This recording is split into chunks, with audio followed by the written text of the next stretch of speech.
Yo, welcome back to the Mark Our Words podcast, the official podcast of YouTube. What's good with you, Chad? It's good to see you, brother. Man, it's good to see you, man. It's good to see you. We on the last stretch of my wedding. Hopefully, 2 weeks out. Did you say what? I said 2 weeks out. Yeah, basically, and this is my body. This is how I'm going to look on my wedding. Oh, I thought you was doing the I was. communion. I was like, what are you talking about? It's like, what? Where are we going with this? And this is my blood. It's like, what? Nah, man, like this is... This is my body. It's crazy. I just want to tailor your expectations when I show. I don't care about that. Okay, when I show up in my tux, you're like, wow, you're looking good. It would be nice to get a compliment that way, but no, man, this is it. I already went to my tailorer, and you realize I said my tailorer. She is going to be my tailorer for life. That's why you text me that. Unless she dies. She's kind of old, but she good. You text me, I don't know, it was 2 days ago, yesterday, but he was like having a tailor on retention. On retainer. Retainer, yeah. I was like, this man gonna be blowing money. I'm not gonna blow money, hey, man. Hey, subscribe to the what's it? It Takes Two. Hey, man, we have a bet going on. I'm telling you, once he gets rich, he gonna be blowing money. He said, I want to have a tailor on retention. Retainer. I keep saying I don't know why you keep saying retention. Retainer. I Bruh, was like, what? You spend more money than I do. Do I? Yes, because you have you have better taste than I do when it comes to, let's say, like, for example, you like traveling. Traveling by itself is a lot of money. I haven't traveled for like 2 months. Because you about to travel soon. Okay, all right. So exactly. So like. But I'm a cheap traveler. You ain't Fried Spirit.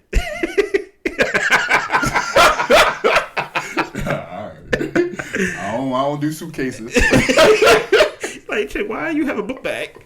You like, as long as they gotta wash it and dry it, I'm good. I'm good, man. Nah, I think it was you who joked around and said, like, I'm gonna get all my clothes tailored, my jeans tailored, my shirts tailored, and stuff like that. Once you actually decide to do that. And at first I thought it was like, yo, if it fits, it fits. I haven't been to a tailorer. I haven't been to a real tailorer. Yeah, you go to the one. I went to the one where warehouse. Exactly. That's not a real one. No. That's not a real one. So I went to a real one, bruh. You feel important. It's weird. Like, you feel important, and then like, it's so many things that they can do to shape you out, to basically give you your shape. Like, it's your shirt. It's gonna fit you. And she was pinning my jacket. And she was like, yeah, we should go take the shoulders down. We should go take the sides in. We go taper it in. And I'm like, yo, this jacket. At first, it looked like before. Now, granted, the jacket fit me. But at first, it looked like I was wearing a jacket. Now, I'm about to be the jacket. Like, the jacket's about to be like, you know. Exactly. that thing about to be like on me. But this is my body. No abs, no big muscles, at least at this point. They closed my gym. So I'm blaming that on that. They closed my gym permanently. But you about to get married. None of that matters now. What? That's what they say. No, it doesn't. Gotta accept you. That's not true. That's not true. You trapped it, man. Good job, man. Okay, that's not true. What happens is the more out of shape you are, the more body parts stop working. So it is the worst time for body parts to stop working. I'm married. I need kids. You know what I mean? So. No, but I'm gonna get back to running, things like that. Within weeks, y'all go see this workout thing. I'm thinking about actually putting a document to it, like putting a video to it, and things like that, so I could be accountable and things of that nature. But other than that, what's going on with you? What's new with you? Man, me and my girl, we shout out to your lady. We're in a book club with our church. Okay. At first, I wasn't really feeling it. It's like a book about forgiveness. Oh. I ain't really got nobody to be mad about, you know. Are you a grudge holder? Not really. Really? Are you a grudge holder because, like, you really never had to hold a grudge before? Or you basically just, like... I think that might be part of it. I think I kind of wanted to have a podcast episode on this. But okay. Then let's flip it then. No, I answered the question. Okay. No, I'm just saying let's flip it. Besides the topic that we was gonna have before. Oh, do it. Okay, let's do it now. Yeah. Yeah, I wouldn't say I'm a grudge holder, but I think what happens is I'm very strict about who I'm vulnerable with. Okay. So there's nobody that there's nobody that could hurt me because I'm not like, hey man, these are all the vulnerabilities I have. Mm-hmm. Do what you will with it. But who do that though? That's kind of weird. I think a lot of people do. That people just shared. Well, I think it doesn't take at the level of closeness that it takes for me.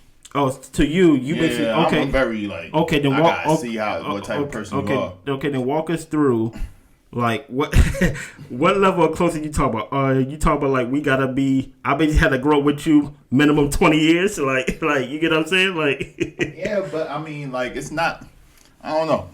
Like even when we was talking about loaning money, that one podcast episode. Yeah. I'm not giving my friends money that I need, so they could hurt me. Like if I give them like I really need this back by Monday, and they don't give it back to me by Monday. I'm not that type of guy. Whereas, like, now I'm mad at you because I told you I need this money. I gave it to you even when I knew I needed the money. And now when it's time for you to do the same for me, you don't do that. I would never put myself in that position. Oh, okay. So it's things like that where I would never put myself in that position. Versus like my mom, I probably put myself in that position. I'll still be mad at her. But I'm like, it's my mom. So of course. She has like some leeway. So I think there's boys and friends who would do that. Give their friend, even somebody they don't really know like that, that type of money that they need and be, mad about it or I guess susceptible to being let down. Okay. I'm just not that person. How far along are y'all in the book? So we supposed to be reading chapter 5 and 6. I just finished 6 today. So what have it's like 14 chapters. That's my kind of book right there. Yeah, I'll be done by Thursday. It's a good book. Is there anything in the book that stuck out that you didn't that you're like, oh, I ain't really view it that way? Because the way I view it, I view the way you just explain how you do things and how you don't put yourself in positions. I view that as maturity. Yeah. You get what I'm saying? Some people may hear that as you don't trust nobody. And that may send off a red flag to somebody. Yeah. But to me, I'm like, why would I put myself in a position to be disappointed? Like why would I give out money and then be mad when it's not paid back? Like, it's gone, it's gone. You get what I'm saying? I mean, you also said something a while back. What did I say? That had me thinking, like, I'm still not even sure about how I feel about it. Oh, boy. But you was like, Did I say something bad? like, why am I your friend if you're not going to share That's true. I honestly feel that way. certain parts of your life with me? Mm-hmm. But some people might not. Like, for me, I'm like, if I haven't dealt with it to a point where if you use it against me, I can't be emotionally okay, I'm not going to share that. Mm. And I think, you're right. You need to be able to build certain relationships and trust with people. You need to share certain parts of your life that you're not fully okay with yet. Or things you haven't fully figured out, flushed out. Exactly. Okay. Because you never know. That friend that you call a friend might be the key to healing. Or it might, you might be right. It might lead to, you feeling really hurt. Yeah. But the thing is, my fault. But my fault. I don't got the headphones. It sounded crazy. It sounded wild in the headphones. New mics. I'm not used to the angle. Yeah. Okay. But yeah. So when I say I don't put myself in positions to get hurt or put myself in positions where I'm too vulnerable, those are the situations I'm talking about. Okay. Where it's like it might be preventing me from building other relationships, stronger ties and stuff like that. But I would say so yeah, I went into the book with that mindset, like I don't really got nobody to forgive, and I even said that in the book club, like I really. Oh, y'all actually have like chatting and talking to people. We go in person and everything. Like I'm trying to go. Yeah, no, I mean if you want to come through, I actually want to come. It's in Owens Mills, but I can just take. I can Uber. Okay. I don't care. Yeah, no, it's lit. It's lit. It's lit. It's only 3 of us right now, so we need more people. Oh, no, Me, no, my no. girl, and one more person. No, let me know when there's more people. I don't want it to be. But it's supposed to be 2 other people. It's like 5 I people. don't want it to be the Chin Club and stuff like that. I don't want it. If you want to come, you should come. Okay. But yeah, no. So I went in there being like, I'm just doing this because they said everybody that's in the church who wants to progress into like leadership roles need to go through one of these programs. They call it the Freedom Programs. Okay. Yeah. And so I'm not laughing at your church, but it's crazy. I just can't come and praise the Lord and leave, go home. But it's open to anybody. Okay. And Facts. this is open to anybody. But it's just there, so just you grow in the Lord. Facts. So anyways, I went there just to have this checked off, and there was other ones. There was one that was like a men's club, but it was too out the way. Like I needed something where I could just take the metro. Mm-hmm. You could just ride your bike or whatever, and things like that. So we found this one, and it was a book club, forgiveness. My girl found it. She was gonna do it. I was like, all right, I'll join you. Mm-hmm. Not really feeling too much about it. Mm-hmm. I read the first book, and the book.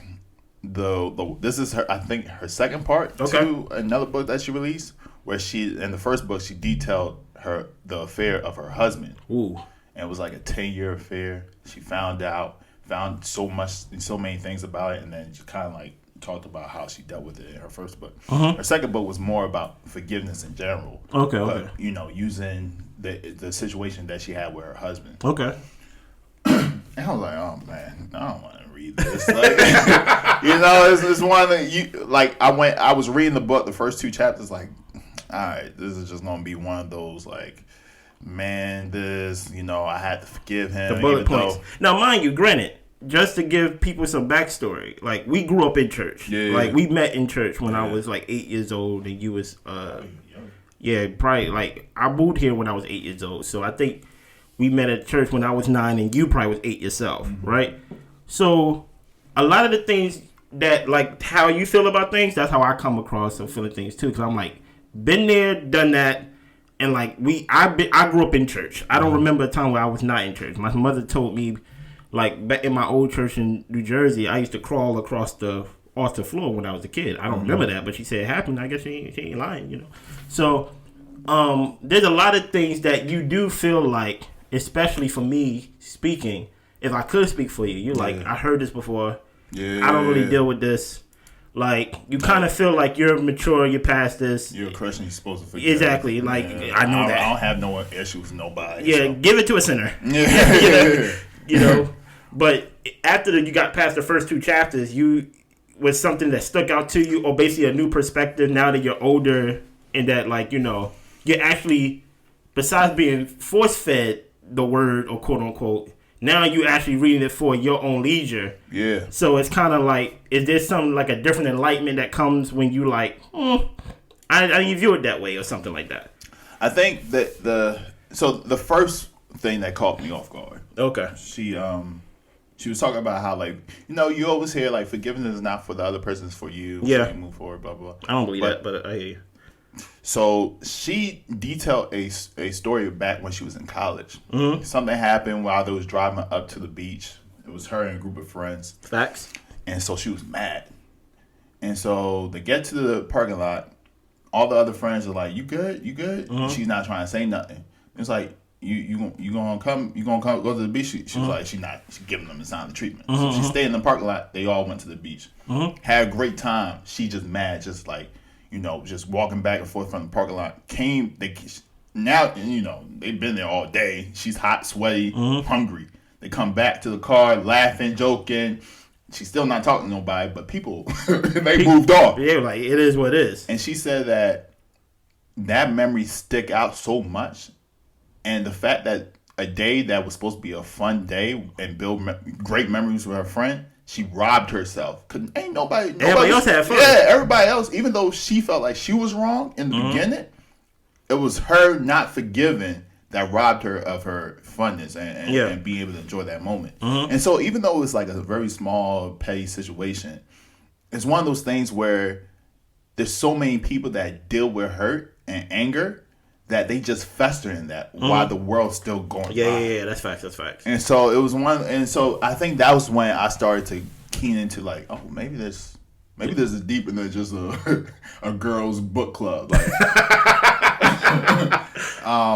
because even though I never felt hurt, I mean, I'm trying to build better friendships. I'm trying to build a stronger relationship than my last. Yeah. And so for me to be able to do that I am going to have to be a little bit more vulnerable and let people in a little bit more. And I'm probably going to get hurt.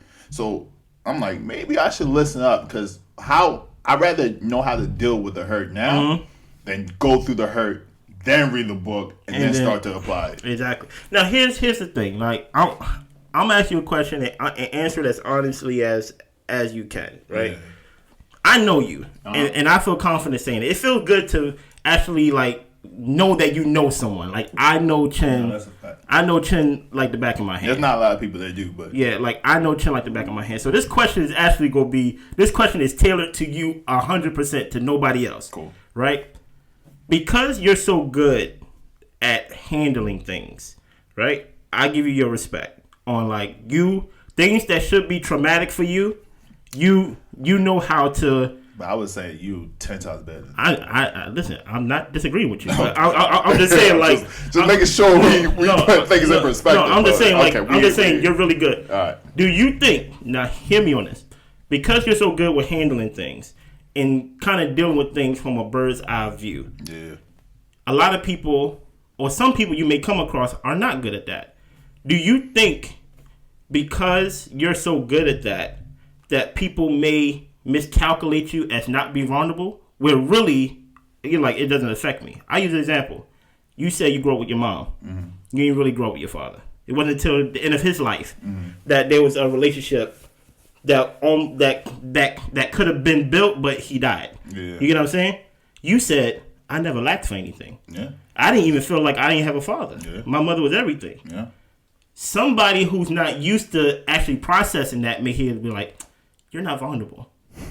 You're really hurt. Tell me how you really feel. Like, everybody wants a father, but, like, because you're so good from a bird's eye view of saying, like, my mom did a great job, and then for you to even say when his body is in that casket to be like, I don't even hold nothing against him. Like, I get it. Like you, like, I don't call people either. You, like, I don't even hold nothing against him. I actually feel sorry for him. Yeah. You get what I'm saying? Yeah. A lot of people may mistake that and be like, come on, Chen, tell me how you really feel. Yeah. Do you get that a lot? Because sometimes for me, people be like, Chris, go deeper. And I'd be like, there's nothing there. You're hitting on an empty jar right now with me. I dealt with it. I don't hold on to it. I moved on. And they'd be like, did you really? And they try to hit buttons and try to hit hot points of, like, you didn't even know your mom. I'm like, I know, I was 11, you know, and your father, you know what I mean? It's like they trying to get something from me. Oh my God, Brandon Marshall. Yo, exactly, like you know, like I Am Athlete. Man, yeah, man. Oh, I Am Athlete. I think it's called paper route or whatever it is. I don't know what they doing over there, but they doing something good. I think they got 1 million subscribers, whatever it is. Man. But I would give the respect. Before y'all made the podcast what it is today, it's one of the greatest podcasts we saw before. One of the most unique podcasts I ever seen in my life. It was so good before. But, you know, respect. But my whole point is, I think when people have a problem processing, they try to put it on you, and they make you be like, you know how Brandon, like, how are you? And you be like, I'm good. He'd be like, how are you, though? You'd be like, I'm good. Like, you can't be good. You a black man in America. You know what I'm saying? Like, and not only you black, you are in, you know what I mean? Like, racism, and then you gotta go to work and stuff, like, because they don't know how to process, or because they go through it, they try to put it on you. Do you get that a lot, or you basically just like, it just is what it is? Because truth be told, I don't know what vulnerable you look like, to be honest. Right? Because to me, I'm like, if something really bothers you, you just talk about it. Yeah. If not, I just take it as, put like this, I never judge you as someone that will hide how they feel about something. I just view you as, he's dealing with it. And when he's ready to talk about it, he talk about it. There's not a lot of people, I'm trying to go through my friends list. There's some of them, but there's not a lot of people that I would trust and be like, and when they tell me they're good, that I would trust their word more than you. Like, so if you say I'm good, cool. I got some friends that say they good, and you kind of like gotta like check up on them, text them and stuff like that. But if you tell me you good, I'd be like, Chin is a good communicator. He's good with processing his feelings. He don't really let it come out in toxic ways, at least in my presence. So like how do that work? How do vulnerable look like? Dude, like you know what a vulnerable version of you look like? Yeah. So those are two good questions. I think the first one. It was a long question. My fault. No. I got it. I think the context helped a lot. I think for the first one, I never really had the. You need to go deeper. There's more to like. Nobody really does that, but I do get like, oh, you're emotionless. Like, Chin don't got emotion. Like, okay. I get that a lot. Which is, I mean, it's not true. Like, I think, like, for example, in my family, I was raised by my mom, and I had 2 sisters, and they all are surprised when I'm the one who could like talk them out like the ledge. Really? I'm the one that has the best relationship because I do think there was a time, especially during our is what is phase. Yeah. Like I was brushing a lot of things off. Like things I dealt with, that I felt like would hurt me. I was like, it is what it is. It's life. It's life. Yeah. And I'm not gonna worry about it. And then I don't know what happened. Maybe it was I think it was after my relationship where I was like. Yeah, I miss her, but I'm not really hurt by it. I'm like, this is kind of weird. And then I started talking to other people, and other people were saying the same things that she was saying, like, oh, you an a-hole, or you don't know how to talk to people. And so, or you should be more compassionate about your truth. Like, yeah, that's cool that you're being truthful, but be more compassionate. So I started to work on the emotional side of who I am. And then even like how like even with the whole mental health stuff and then videos come out and people talking about man need to be more emotional. I started listening to those things. So I think that helped a lot to shape the person I am now. As far as like what does vulnerable look like to me, that's an interesting question. Yeah, like I'm the type of person where I'm never 100% sure of myself. Okay. Like you are a very sure person. Like like no, this is who I am. You know what's funny? This is a small example. Yeah. There's a show. My girl was excited, and I'm not sorry that this happened, but okay. She should listen to me more, right? So my fiance, right? I keep saying my girl, but I both meet them in a positive light, right? I'm working Friday night, right? And I'm working in the living room. Yeah. And she said, "Oh, there's a show that I saved for you. And I know that you would like it, right?" She said it's called Confidential on Peacock, right? And it's from the world of John Wick. The minute she said it's from the world of John Wick, I said I won't like it. She said you didn't even see it yet. I said I won't like it. I said like it's not John Wick. The fact that it's on a streaming platform and not like in a movie, like it's not a spinoff. It's fake. It's a TV version. Exactly. Yeah. And it's not even John Wick. It's not even any other. It's like Scandal but with guns. So she said, "You don't even know that you gonna like it, Chris." I said, "I won't like it." So she played it, right? Couldn't even get past 2-3 minutes. She turned it off. She was like, "I think I'm gonna go to bed," because she watched it and she said, "Yeah, this is trash. This is nothing like how Like with her, she needs to see it for her to, and this is just, I'm using it as an example, like for her, she needs the proof every time.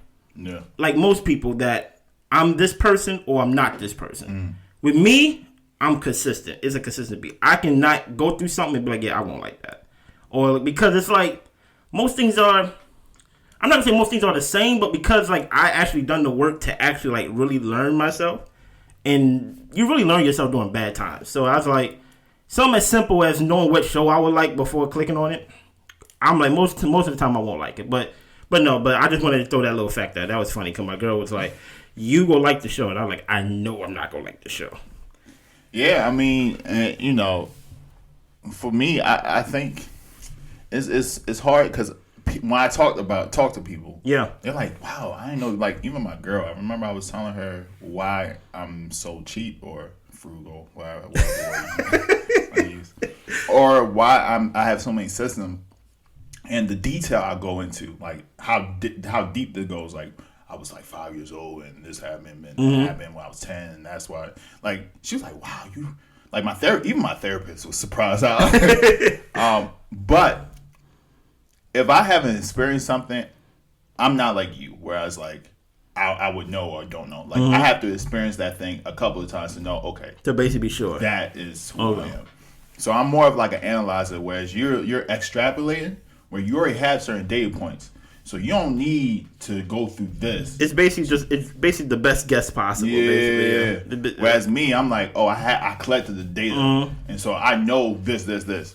When it comes to vulnerability, like if somebody said to me, the example you brought up was like, yo, your dad passed away. You never really had a relationship.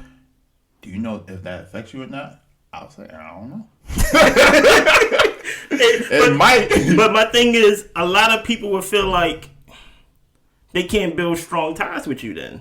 Because, like, there is a such thing as trauma bonding and things like that. To where you bring... But you be surprised how many people trauma bond. Yeah. I think it's mostly a woman thing, too. Not like to throw them under the bus. But you bring something that was traumatic for you. Yeah. I bring something that was traumatic for me. Yeah. And we just connect on that. Yeah. You get what I'm saying? So, like, something that should be traumatic for you. Because we kind of see the effects of some people, and not people that we may know personally, but just people in general in society of fatherless, children. Yeah. You should be this. You shouldn't respect women this way. You should be unorganized this way. There should be something missing that should be noticeable in your life without a parent figure, right? But the way you come off, you just like, I can't miss what I don't have. I really never my mother was amazing. You get what I'm saying? I had a great life. Like, you would look at your life as incomplete as it was, quote unquote, by society standards. And you'd be like, I'm blessed. And they'd be like, but how do you really feel? Like, that's how I feel like sometimes people stop asking me about how to get deep. Because I'll be like, because then I get mad because I feel like that you feel like I'm lying to you. When I be like, I don't feel anything. Like, how can you not feel anything? I'm like, I don't. And many people may think I'm just holding on or trying not to let them in. But many times they're not. Like, for example, when my father passed, before he passed, I already was dealing with his death. Because I wake up every day thinking he was dead. Yeah. You get what I'm saying? So even though I was still taking care of him, I was kind of already accepting the fact. Now, of course, the blowback of him actually passing away is something that you can't prepare for. But I don't want to be, and I don't want to be insensitive, but guess what? It's my podcast, so I'm gonna say what I feel. I feel like after a certain age, you as a grown up, not gender, as a grown up, you have to do the work, and whatever you didn't have, it's obtainable for you as a grown up. So, like, I don't want to pick on Wale. He said he never seen his parents say, I love you, or seen love like that. And I'm like, yes, that works for a 7-year-old. That works for a 6-year-old, maybe even a younger child. Because they only go by what they see. That works for an 18-year-old. Maybe, right? Yeah, definitely. But after 18? But I'm like, yo, even if you got to pull on something that's not real, you get what I'm saying? Even you can get these things, you can get the research and actually like get data points to your point to gather.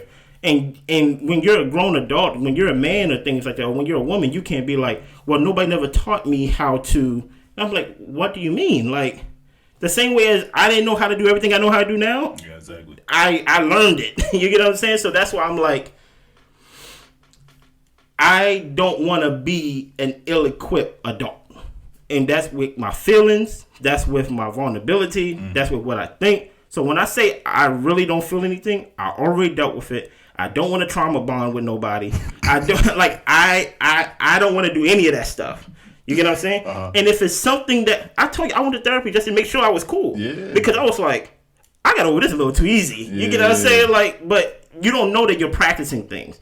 And I went over and we had sessions, and I'm happy we did.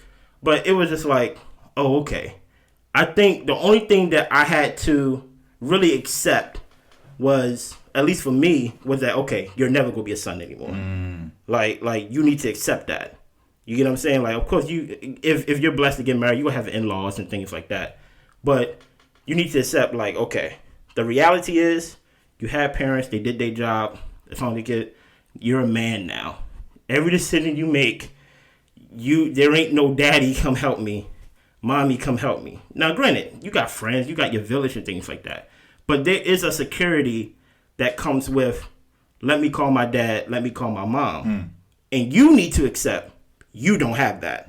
So when you move and make plans and do things and you want to act a fool or you don't want to act a fool, somebody who may have parents in that backbone and that safety net, they can do that. Yeah.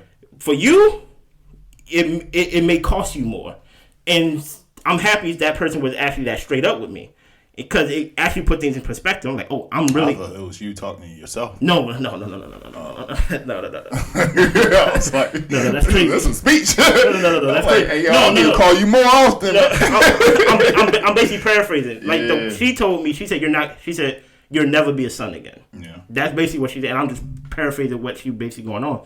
And she said, because you're not gonna be a son again, you are your own man now. Yeah. So every decision you make from this point on, you need to understand you're not a son anymore. Yeah. And there's people who can go out and do their thing and mess up. Like, Mom, I need to live here. You don't have that. Now, that don't mean I don't have my village and things like that. But there is a certain security and a safety net that comes with a parent. And you just need to know that you don't have it. And I'm happy she talked to me that way, because that's how I accept advice in the first place. And vulnerability for me, I think vulnerability for me looks like, it's not tears, it's questions. If I question a lot of things, that means like I'm really inquisitive and like I really don't know. My mom said one thing she loves about you. About me? Yeah. I love Mama. She said, if you're in a room and you know there's smarter people around, all you do is ask questions. Mm-hmm. She's like, I never seen another person as inquisitive as you. Yeah. And I was like, oh.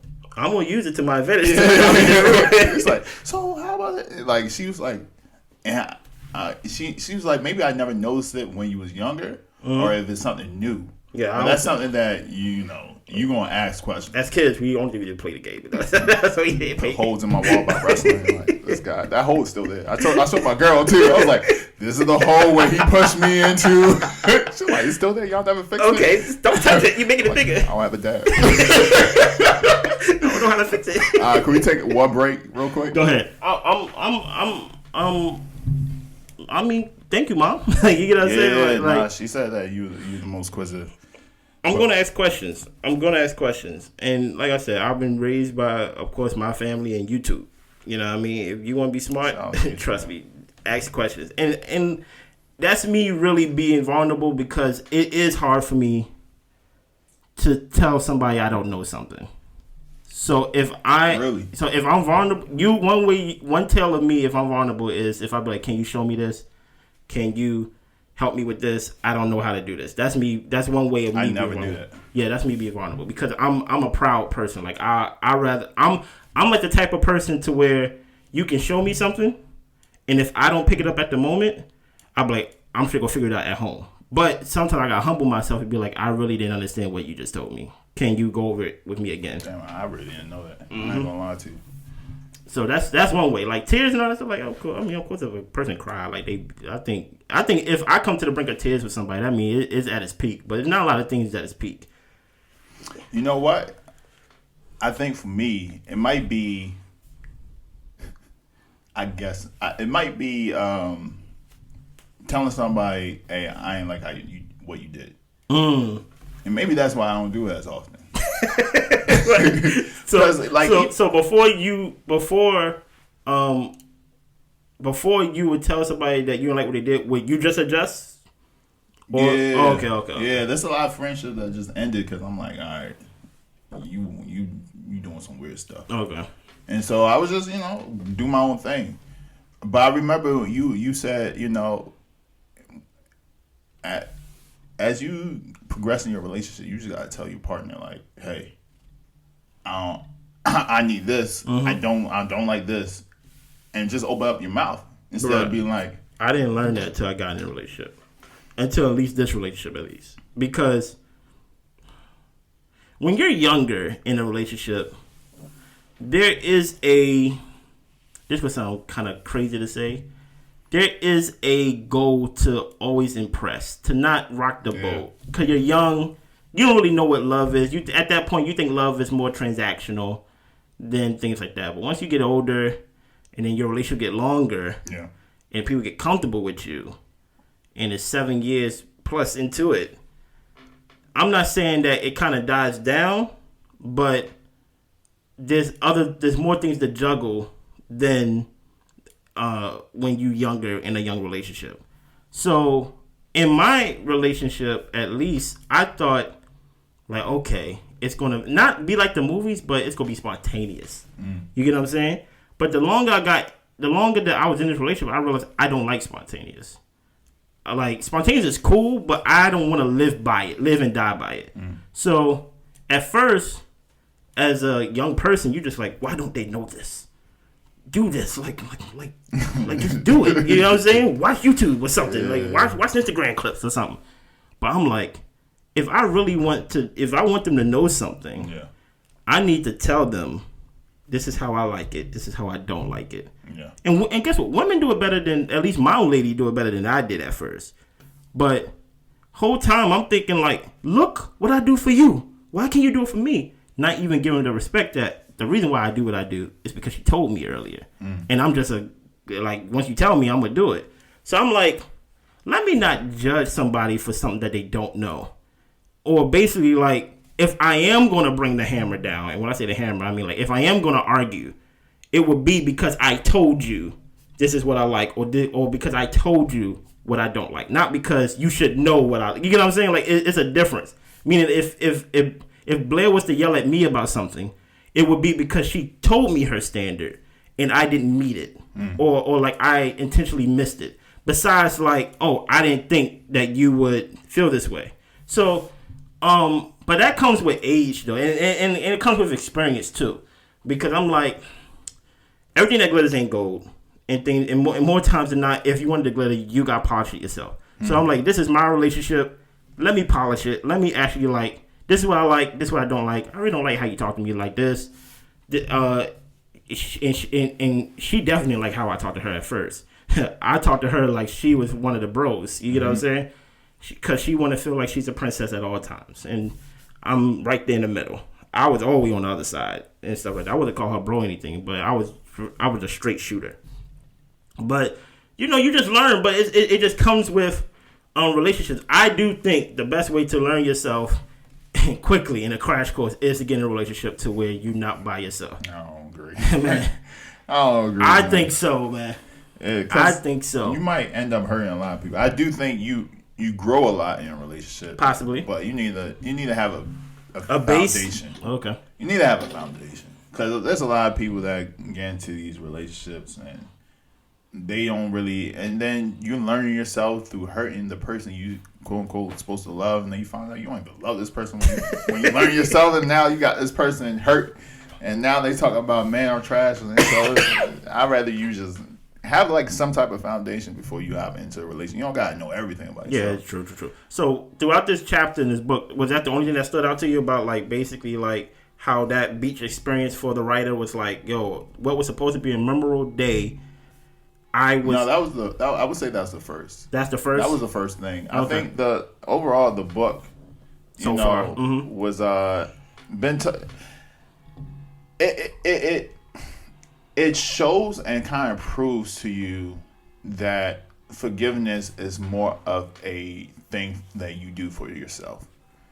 And a lot of times, like even in one of the book clubs, I came to a realization. I shared this with the group, like, even to ask for forgiveness, for it to be, for you to even feel comfortable doing it, and for you to do it well and properly, you need to forgive yourself of that action. And so even that idea of okay, forgiving myself for hurting somebody. One removes the guilt and the shame. And I'm a Christian, so a lot of times it's asking God for forgiveness, right? First, yeah. But then also, you're not going to the person to relieve that guilt and shame. Because you don't do it no more. The guilt and shame is not there no more. It's gone, or it should be gone, or at least should be treated before you actually approach the person. Yeah, or you give it to God. Maybe it's still there, but you trusting God to deal with it, right? But you're going to ask for forgiveness for that other person. Like, hey, I did you wrong, and I'm sorry. Like, I'm really sorry. And then if they want to forgive you or not, doesn't affect how you start to move in your life. You're not like, wow, this person really hates me, or you get mad like you should accept my apology. You're basically not a slave to it. To their reaction. And so it's these little nuggets that I'm like, okay. There was another one where for my Christians out there, where it was like you don't have to feel like you fully forgave somebody. All you have to do is be willing to forgive and ask God to like deal with the rest. As long as you're like, I want to forgive the person. Right now, I still got anger towards this person. Right now, I'm still, upset about this person when she uses the affair of her husband, and she was like, there was a lot of days, years even, where I still didn't like certain parts of my husband, or there was certain moments that just triggered me. But the fact that I was just willing to and I asked God, like, hey, there's parts of me that I just don't even want to do it, but I'm willing to do it. Can you handle the rest? Yeah. It was just moments. There was one moment where she was reading a chapter of the book that she wrote, and her husband came in and started crying. Like she didn't even. It wasn't like that was her plan to hear her husband, or her husband hear her read the chapter, but he started crying. And it's like, yo, I never really thought that my childhood might affect the reason why I am the way I am. And so they started talking about, the different traumas. And that was the first time he opened up, because he's one of those quiet dudes. Nothing bothers him. He said the right thing. But it was the first, and she said the only time I saw him cry was 4 times throughout our 10, 20 years of marriage. And the fact that he was born like that, she never seen that. And probably a few of them probably was deaf. So those don't even count for real. You know what I mean? So the fact that your willingness to forgive, there are moments, and I believe God would open up moments for you to see certain things that you need to see for you then to be accepting or fully healed from that situation. That makes sense. So it's a good book. I don't really know the name of the book. I'll put it in the description. You really never know the names of the books you be reading, but yeah, I don't even know the author. but that is true. It's one thing to talk about how do you forgive someone, and everybody want to talk about it from that one side and one point of view, but they don't want to talk about it like, what if you offend someone and now someone got to forgive you? Like, for one, how do you deal with the guilt and shame? You shouldn't deal with the guilt and shame. The guilt and shame shouldn't be based on their answer. It's not on somebody else to relieve you of the guilt and shame. You need to relieve it and give it to God, as you said, and so forth. Do you have people that you need to forgive? That I need to forgive? Yeah. Or want to forgive? I probably do, but I put it so out of sight, out of mind.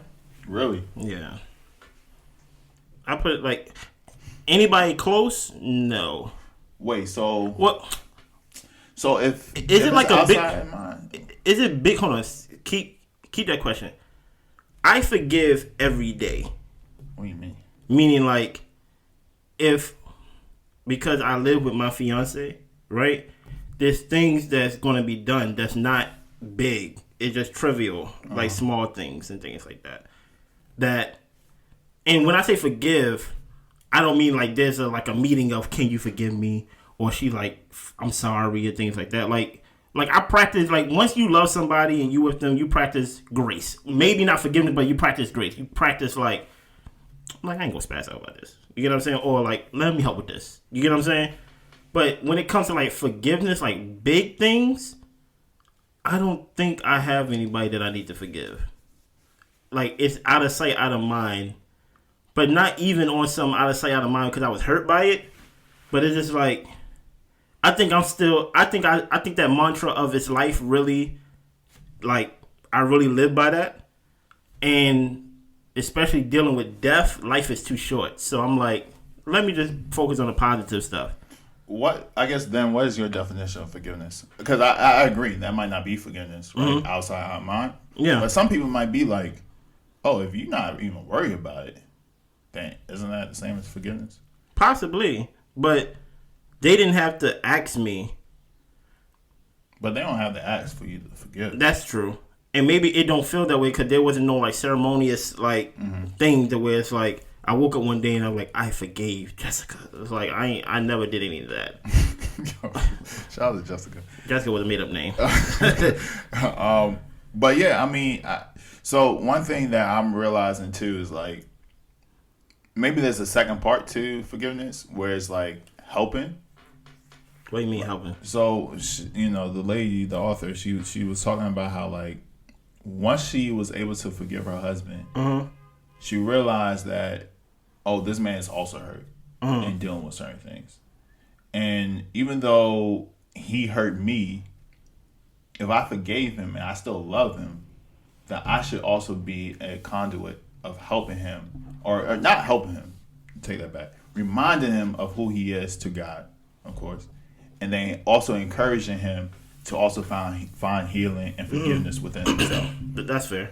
And so I wonder if that's another part to forgiveness where like I would never, if you hurt me, not you, but anybody hurt me, and I'll be like, yeah, I forgive that person, but I don't want to talk to that person. I don't want to see that person. Like, like me and that person ain't got no ties. Versus like I always said, if any of my friends steal from me, and I understand why you stole from me, I will forgive you. And it would be still cool. It might be a little, it may be a little rocky. I'm checking my pockets. I'm like, shit, why all your doors locked? First of all, I didn't even know you were gonna put a door there. You know what I mean? But our friendship wouldn't like suffer that much. Like I'm like, I get it. But I think, like, if I understand it, I am a big believer of like some stages in life. Yeah. I may have mastered it, but maybe master's the wrong word. I do believe I don't have to go through everything to kind of like experience it. So for me, I feel like the same way as you do and stuff like that. I don't know about stealing from me. I won't use that example. But if you're a close friend of mine and you did something to me to hurt me, I do feel like I will forgive you. You know what I'm saying? Especially since all of my friends, at least my close friends, haven't done anything to hurt me. I feel like everybody... I gotta understand it, though. That's the key part. Everybody get one off. Everybody get one off, at least one. Right? Okay. Depending on what it is. To me, I'm more protective of, like, if you hurt my loved ones more if you hurt me. Because I'm like, I'm good. I get over it. You know what I'm saying? But let's say if you do something to hurt my wife or, like, to offend my wife, I'm like, she's not built like me. You know what I'm saying? Like, I have, like you really trying to hurt, like me, like you can hurt me, I'm an a-hole. You get what I'm saying? Yeah. She don't do nothing to nobody. You get what I'm saying? Like why are you bullying her? You get what I'm saying? I don't know. I haven't experienced that.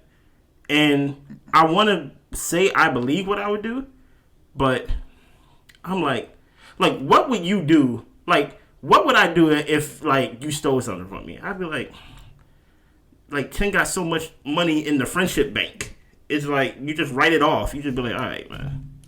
Nah, if he was like, bro, I don't even know what was a good example. But if I could get, like, you was, like, let's say somebody was working for me, a good friend of mine was working for me, and they took, like, $10,000, and they used the flip thinking that they was going to give me back, like, $1,500, or $15,000, and then, you take the other $5,000 that they flip.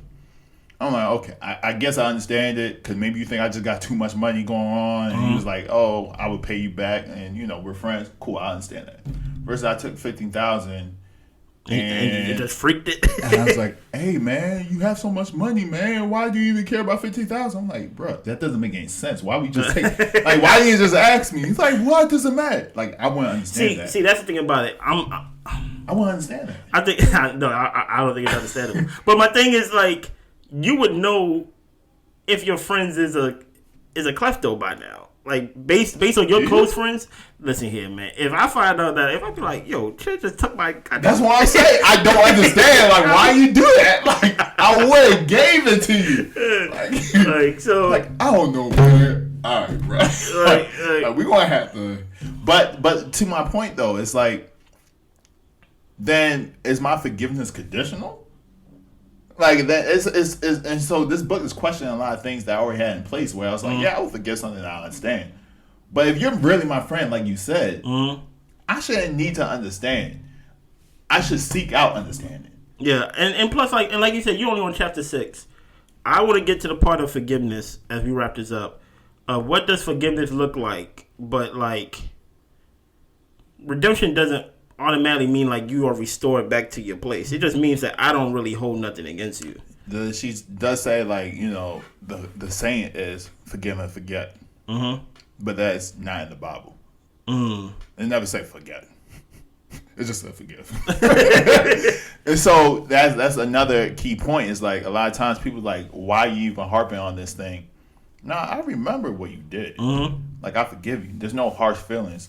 I'm here as a friend to help you with anything else you need.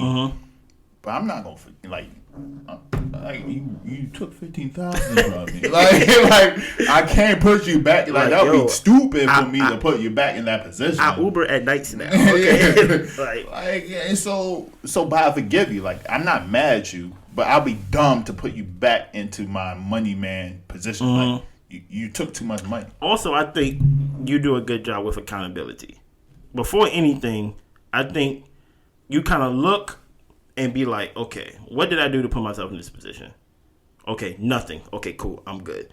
What did this guy do? Or what did this girl do? You get what I'm saying? Like, are they in need? Like you analyze it kind of too much. You get what I'm saying? Yeah, people don't like that. Especially when it's other people's situations. You analyze it too much, and you're like, okay. And then if it comes back to error or like I don't understand it, then I feel like you give yourself the right to be mad besides just jumping off and being mad first. And most people not like that. Some people just go off the principle of it. You get what I'm saying? I don't know. I don't have bad friends like that. I don't put myself in those positions to where someone would do something to me to hurt me in that way. And I don't see that as me not being vulnerable. I don't see it that way. I just see it as being smart. Like, no one should put themselves in a position to be ultimately hurt. You get what I'm saying? But, no, this is an interesting conversation. I feel like the more you read on it, we probably go revisit this. Yeah, it's a good book. Because I'm very interested in how your lady feel about it and stuff like that. I don't want you to expose how she feels about it and stuff like that. But everybody do forgiveness differently because everybody have trauma. You got people who need to forgive their mothers. And I'm just like, y'all be beefing with your mamas?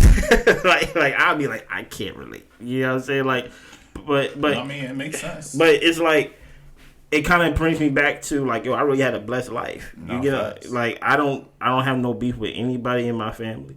I don't have no beef with anybody that I feel like I love and things like that.